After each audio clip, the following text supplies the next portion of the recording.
Naku, nagasgasan ko yung kotse. Mahal pa naman to. Paano ba to? Wala namang nakakita eh.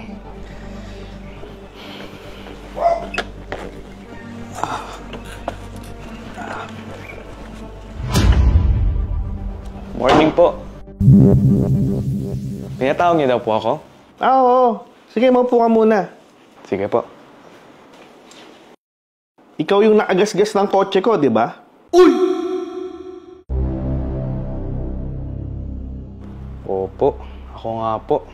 Nahilo po kasi ako sa sobrang init. Kaya na-out of balance ako. Hindi ko naman po sinasadya na magasgasan yung sasakyan niyo eh. Wala po kasing tao dun eh.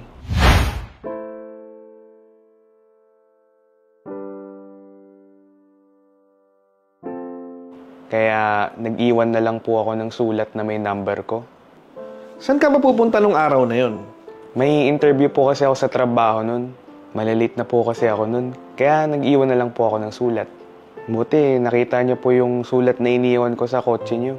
Oo nga eh. Pero nagtataka lang ako. Wala naman nakakita na ikaw yung nakagasgas ng kotse ko. Pwede ka naman tumakas ng oras na yon. Bakit nag-iwan ka pa ng number? Eh sir, wala man pong nakakitang tao sa akin dun. Eh hindi naman po ako makakatakas sa mata ng nasa itaas. Kaya nag-iwan po ako ng number dun para harapin po yung kasalanang nagawa ko. Ah, ganun ba? Eh, kamusta naman yung interview mo nun? Natanggap ka ba sa trabaho? Eh, hindi po ako natanggap sa trabaho ko nun eh. Eh, bakit naman? Nalate po kasi ako sa interview. Nung nagasgasan ko po yung kotse nyo, eh naghintay po ako dun ng 20 minutes. Baka sakali ho kasing dumating yung may-ari ng sasakyan. Kaya po ako nalate sa interview. May dala ka bang resume dyan? Meron po, sir. Patingin nga. Ito po.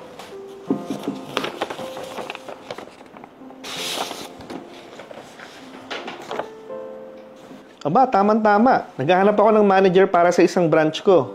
Pwede ka bang magtrabaho sa amin? Naku, sir. Talaga po? Kailangan ko kasi ng honest na tao sa kumpanya ko. Bihira lang kasi ako makakita ng katulad mo eh.